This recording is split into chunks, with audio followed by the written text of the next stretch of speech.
This is Lori Goldman, Orientation Coordinator at Skokie Hospital.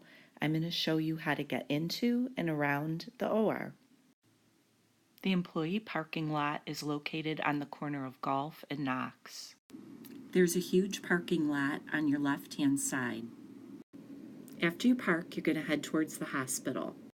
You'll enter the hospital right underneath the walkway. You'll walk past the emergency room to get to this entrance. You'll need your key card to get in. Turn left at the alcove marked stairs and go up to the second floor. Exit through the door to your right, through the one that doesn't have the ID badge reader by it. After you go through the door, take a left. The locker rooms are at the end of this hallway on both sides of this picture. Your ID should work to get scrubs. If it doesn't, call the front desk at this number. There are 5 lockers in each locker room for anesthesia trainees, so you should be able to find an empty one. You should have the combinations and your contacts on your phone under Skokie Hospital. After you get your scrubs on, go out the other door in the locker room, not the one that you came in, and then you'll see this hallway.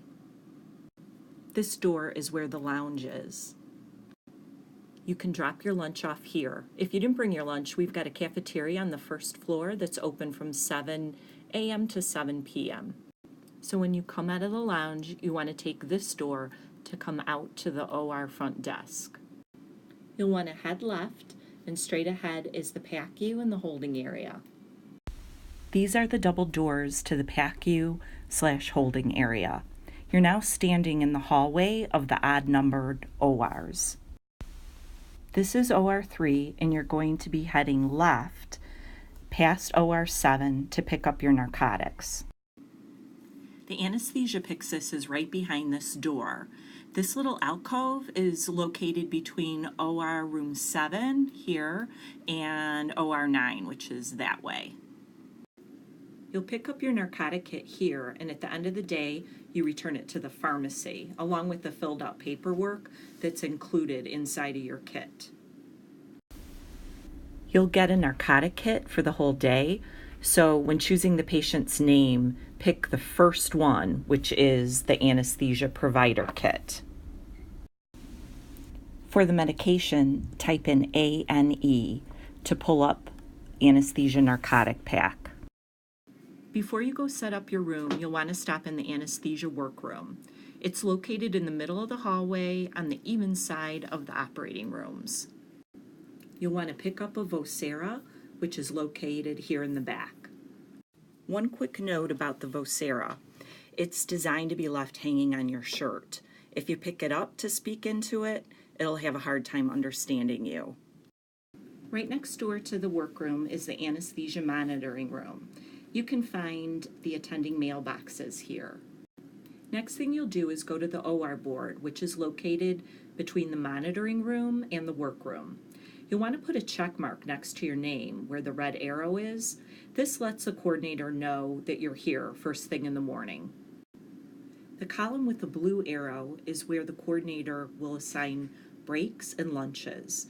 If there's a break in your room, make sure to look and see what lunches or breaks will be assigned here. The other thing that you'll do if you're not busy in the OR is help out with post-ops. You'll know that they're not done yet if the post-op sign is hanging on the OR board with the red side of the magnet. When you're done doing the post-ops, you'll sign your initials and turn the red magnet to the green side to let everybody know that the post-ops are finished. And now you'll head back to your OR to set your room up. We have a lot of equipment that's different than Rush's OR.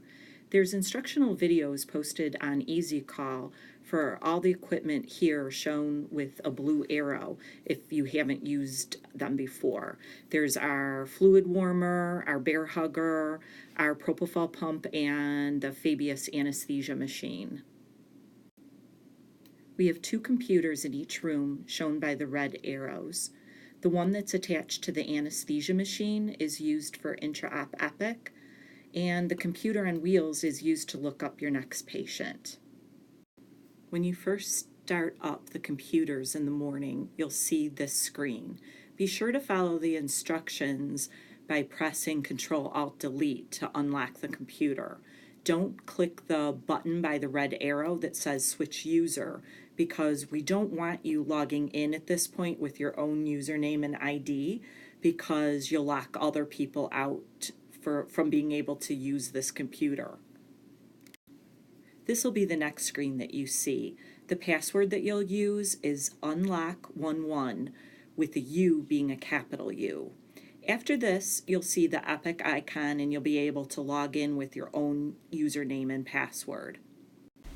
The anesthesia cart will already be in the OR when you arrive in the morning. The drug tray will be covered in plastic. It's very important to remove the plastic when you set up your room. Pharmacy won't restock these trays if the plastic is still on. It's perforated down the middle to make it easy to remove. It's required to date, time, and initial each drug that's drawn up here. These white stickers will be on your anesthesia cart each morning to help make it a little easier. You just have to initial them. For propofol, just cross off the expiration time that's on the sticker and change it to 6 hours from the time the propofol is drawn up. At North Shore, we keep all the empty vials from medications drawn up for each case until the patient is dropped off in the PACU. This way, if a med error is suspected, we can go back and look through the vials. We standardize syringes here to prevent medication errors. Please put your Versed, fentanyl, and lidocaine in 3 cc syringes. Nothing except rocuronium should go into 5 cc syringes. There's a lockbox in each anesthesia cart. Your narcotics should be locked up whenever you're not in the room.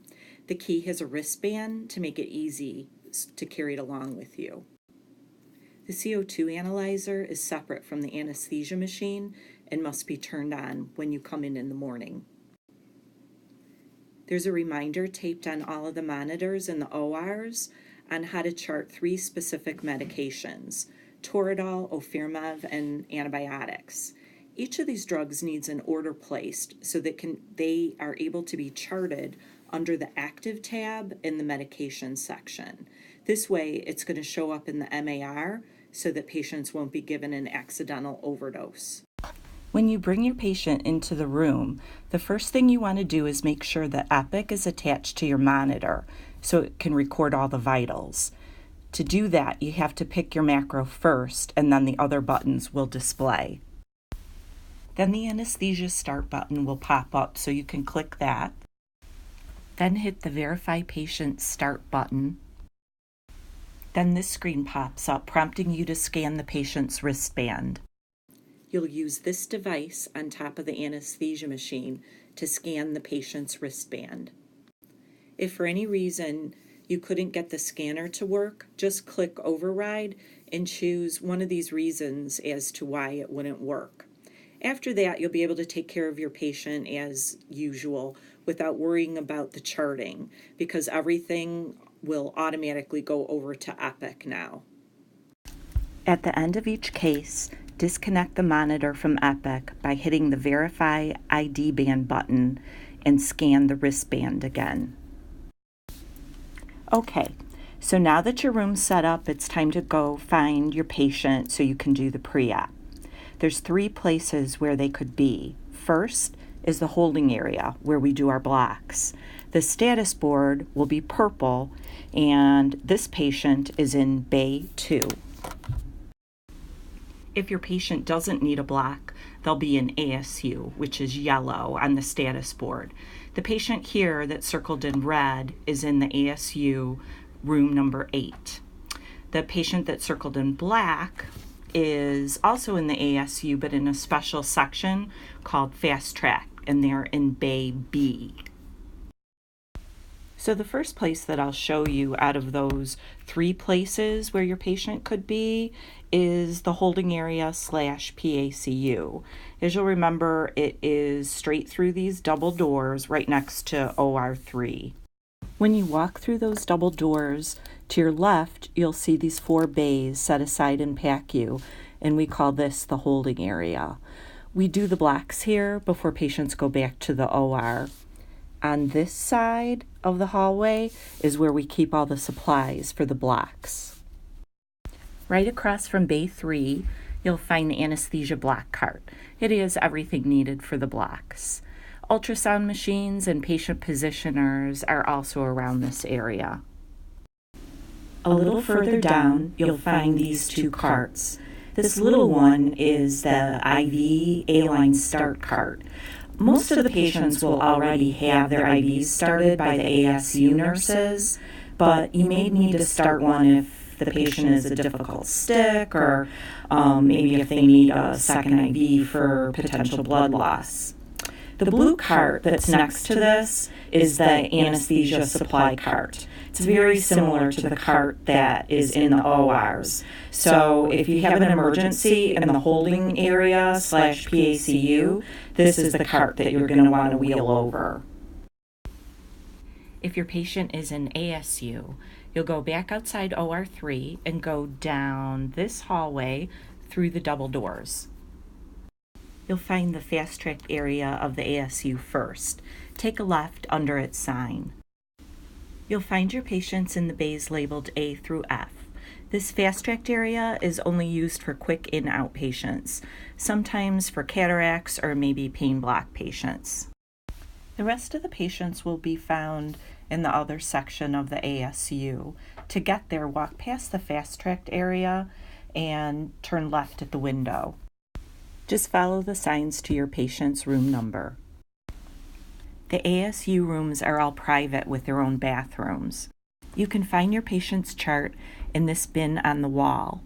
When heading back to the OR with your patient, be sure to bring the chart with you and leave the door open so that the ASU nurses know that the patient is gone. When your pre-op is done and your regional block is completed, you need to make sure that you drop your A from the status board.